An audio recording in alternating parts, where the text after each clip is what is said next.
the internet tells us that, I don't know about you guys, but I see on like FinTalk, Financial TikTok. I'm not actually on TikTok, but you'll see reels all the time of people saying, you need to be buying this and selling this. You need to be doing this, X, Y.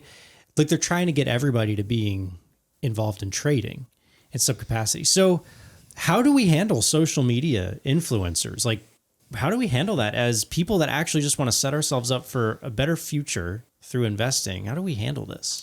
So there are two things that I think the Christian steward needs to be aware of when it comes to the social media influencers, the financial social media influencers. Number one is be very aware of the get rich quick mentality, and just pursuing the get rich quick mentality. If you look at investing / trading as a means of simply getting rich quickly, you're probably in for a world of hurt, because there's no shortcut to success. Mm-hmm. You can be right by accident and can make some money, but you have to be wise with what you're doing. And if someone's saying, jump in on these trades with me, we're going to make a lot of money. We're going to go diamond hands. We're going to, hold it to the moon. We're going to, whatever the lingo is on the whole financial TikTok. You're probably at a place where you're doing it all for the wrong reason. There's greed. But there's a second reason. There's the second thing you need to be aware of. Well, Tim, real quick, Proverbs 13:11, I think ties in well with what you just said. Yeah. It says, wealth gained hastily will dwindle, but whoever gathers little by little will increase it. What a great biblical principle to actually bring in to this. The social media influencers are saying, hey, this is the way to go. Let's make this thing quick. Let's get going. Where the word of God is saying, slow it down. We'll get back to the heart of it too. In Ecclesiastes 5:10 says, he who loves money will not be satisfied with money, nor he who loves wealth with his income. This is also vanity. So if the goal is just to build, and there's no real rhyme or reason to it other than just get rich and do it fast, you're never going to be satisfied. Yeah. Never going to find contentment. Two things the Christian steward needs to look for if they're following social media influencers. Beware of the get rich quick way of thinking, the get rich quick schemes, because it's the love of money. It's the root of all kinds of evil. There's big problems there. Yeah. The second thing, however, is maybe even more insidious, is that we don't know what are the actual true motives of the individual who is giving the advice on social media. Is there fraud involved? Are they doing a pump and dump scheme? Pump and dump, what is that? Pump and dump is when they enter into a large position on a thinly traded stock. It's usually like a penny stock.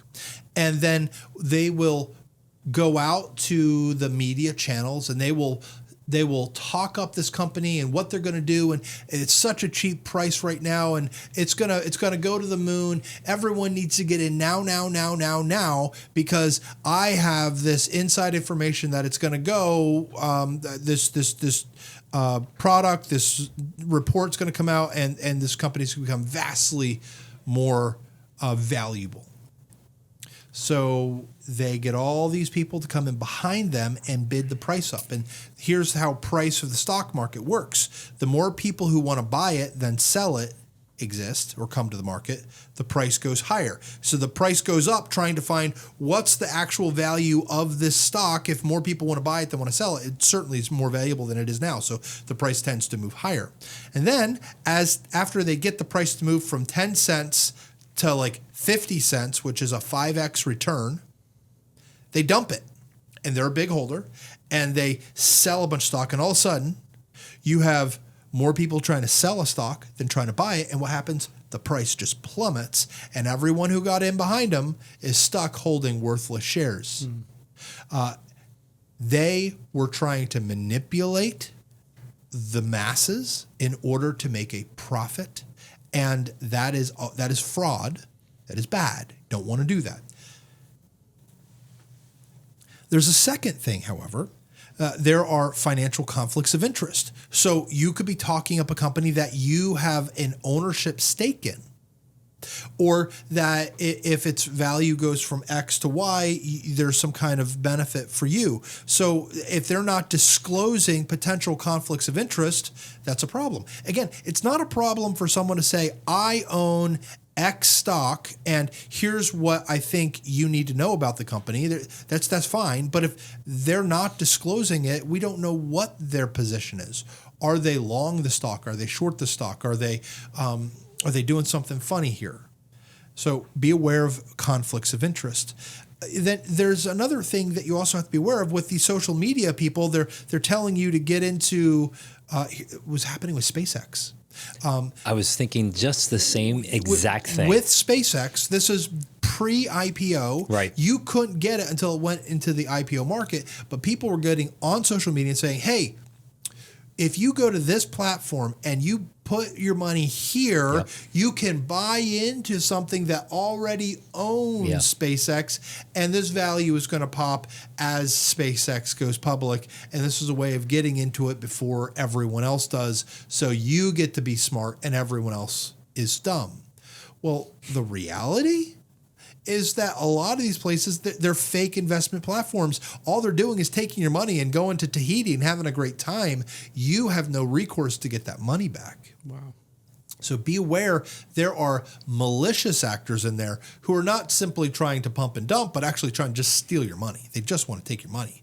And then be aware of Ponzi schemes, investment club fraud. When I think about Ponzi schemes, the name that might come to mind is a guy named Bernie Madoff. This happened during the 08-09 market crash, where he was having, prior to this, amazing returns year after year, 20, 30, 40% a year returns. And his strategy was like a bond or a bond stock option strategy. Covered call strategy. There's no way that strategy should be able to make those kind of returns when the market is only returning, like 5 to 10, 12% a year. So it didn't make sense, but more people got in. And so Bernie lived this really lavish lifestyle on all of the investment that all of these people were putting in, and he was giving money back to other people with new people's money. And eventually that whole Ponzi scheme stops working. The tide goes out, and we find out who's actually, acting in bad faith. And Bernie Madoff died in jail as someone who stole millions upon millions upon millions of dollars. So be very cautious. Do your due diligence. Look up the individuals and people that are involved. Don't just seek the get rich quick. Go and work with reputable individuals. Don't be a trader. Don't follow the social media influencers. My recommendation is to work with an established financial planning firm and just invest for the long haul. That is a safer way of having your money invested with the opportunity to grow with the market. Well, it's also being regulated by the feds and all that goes on within our compliance infrastructure. You can learn more about the financial advisor you want to go to. You can go to FINRA broker check. There's an SEC broker check where you can learn more about the people that you're talking with and see if they have complaints or issues in their past. All of that is relevant data that may be helpful to you that's not available with social media. It's not available with the TikTok people. There's no way to know whether or not this person just started doing this last week in his mom's basement and has no actual real experience. He says he's making millions of dollars, but is he really, or is he just pretending?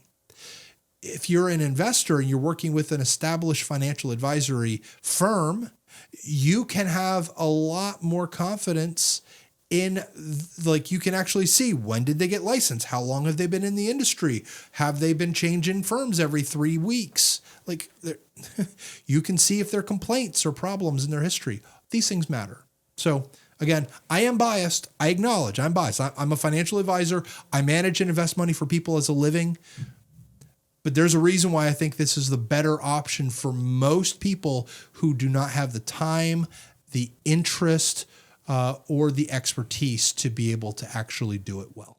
The topics discussed in this podcast are for general information only and are not intended to provide specific investment advice or recommendations. Investing and investment strategies involve risk, including the potential loss of principal. Past performance is not a guarantee of future results. Securities and advisory services are offered through Genius Wealth Management, member FINRA and SIPC.